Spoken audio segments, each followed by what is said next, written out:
ఈరోజు భారతీయ జనతా పార్టీ ప్రభుత్వం, నరేంద్ర మోదీ ప్రభుత్వం మనం జాతి పితగా కొలిచేటువంటి మహాత్మా గాంధీ గారి యొక్క మూలాలను చెడిపేసేటువంటి ప్రయత్నం చేస్తూ ఉంది. ఈ దేశానికి ఫాదర్ ఆఫ్ నేషన్, ఈ దేశానికి జాతిపిత మహాత్మా గాంధీ కాదు, నరేంద్ర మోడీ అని కూడా రాబోయే రోజుల్లో చెప్పే ప్రయత్నం జరుగుతుందని చెప్పి తెలియజేస్తూ ఉన్నాను. కాంగ్రెస్ పార్టీ ఎంతో ప్రతిష్టాత్మకంగా భారతదేశంలో ఉండేటువంటి పేద రైతులు, కూలీలు వలసలకు వెళ్లకుండా తమ ప్రాంతంలోనే, తమ గ్రామంలోనే ఉంటూ 3 పూట్ల తిని తమ జీవనాన్ని కొనసాగించాలి, బయటికి ఎవరు వెళ్ళకూడదని చెప్పి మహాత్మా గాంధీ గ్రామీణ ఉపాధి హామీ పథకాన్ని తీసుకొచ్చి దాన్ని చట్టం చేయడం జరిగింది. తద్వారా మన దేశంలో ఉండేటువంటి ప్రతి గ్రామంలో ఉపాధి హామీ కూలీలకు 100 రోజుల పాటు పని దొరికింది. సకాలంలో వేతనాలు కూడా ఇవ్వడం జరిగింది. మరి పేద ప్రజలందరూ కూడా సుఖ సంతోషాలతో తమ గ్రామాలలో కరువుని తట్టుకొని మరి జీవించడం జరిగింది. మరి ఈ యొక్క పథకాన్ని ఈరోజు భారతీయ జనతా పార్టీ నీరు గారుస్తూ ఉంది. దీన్ని ప్రజల నుండి, కూలీల నుండి దూరం చేసే ప్రయత్నం చేస్తూ ఉంది.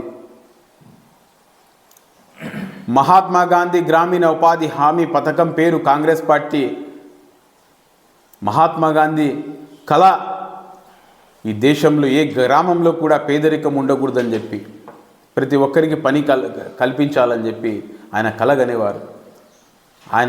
ఆయన యొక్క కళకు అనుగుణంగా ఈ పథకాన్ని కాంగ్రెస్ పార్టీ ఆయన పేరు పెట్టి తీసుకొస్తే, భారతీయ జనతా పార్టీ మహాత్మా గాంధీ గారి యొక్క పేరుని తీసేసింది. విబిజీ రామ్జీ అనే పేరుని నామకరణం చేసి ఆ చట్టాన్ని కూడా మార్చడం జరిగింది. గతంలో ఆ యొక్క చట్టంలో ప్రతి గ్రామంలో ప్రతి పేదవాడికి 100 రోజుల పాటు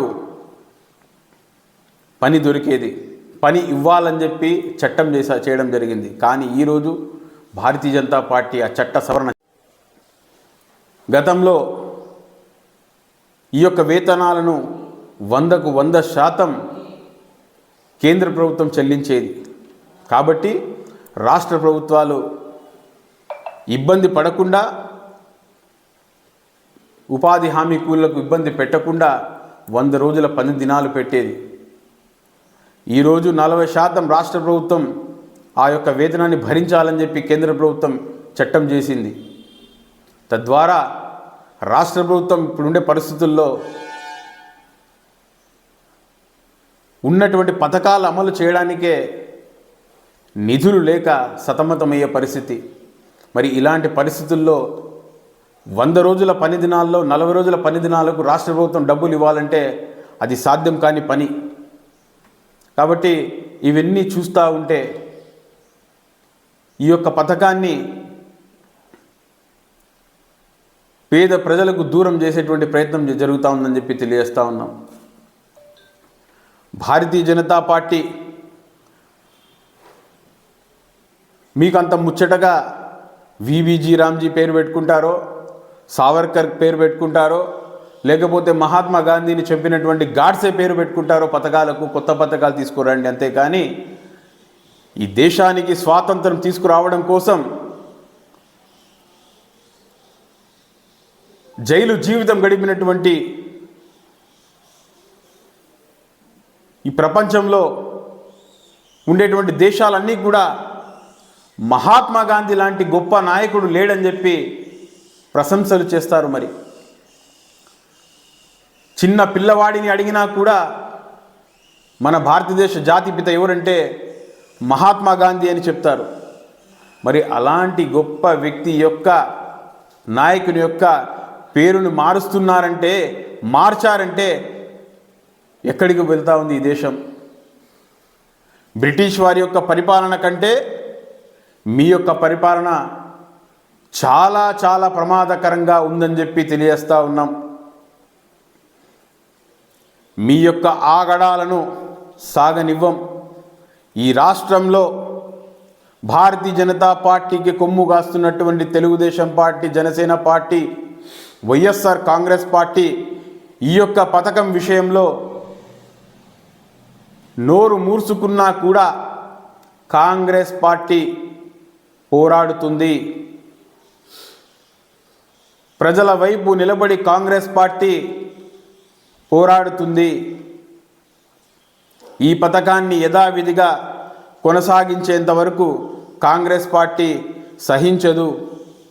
కాంగ్రెస్ పార్టీ యొక్క పోరాటం ప్రతి గ్రామంలో కూడా ఉపాధి హామీ కూలీలకు కలుస్తాం.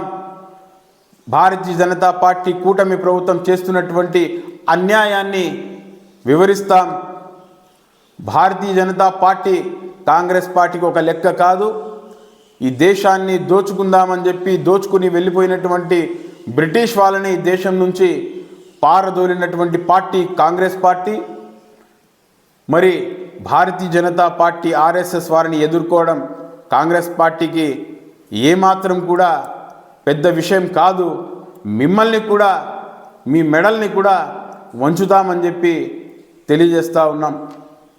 ఈ సందర్భంగా మహాత్మా గాంధీ గారికి జరుగుతున్నటువంటి అన్యాయాన్ని అరికట్టాలని చెప్పి మహాత్మా గాంధీ గారికి మద్దతుగా మా సిడబ్ల్యూసి మెంబర్ రఘువీరారెడ్డి గారు మహాత్మా గాంధీ సంఘటన యాత్ర 28వ తేదీ నీలకంఠాపురం నుండి హిందూపురం వరకు 28, 29, 30 ఈ 3 రోజులు పాదయాత్ర చేయడం జరుగుతుంది.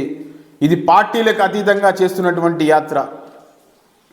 మహాత్మా గాంధీ గారు దాదాపు 78 సంవత్సరాల క్రితం హిందూపురంలోని గాంధీ చౌక్లో అక్కడ ఆయన స్వాతంత్ర పోరాటంలో భాగంగా ఈ దేశానికి స్వాతంత్రం తీసుకురావాలనేటువంటి పరిస్థితుల్లో హిందూపురంలో ఆ రోజు అక్కడ ఆయన ఒక సభను ఏర్పాటు చేసి అడ్రస్ చేయడం జరిగింది.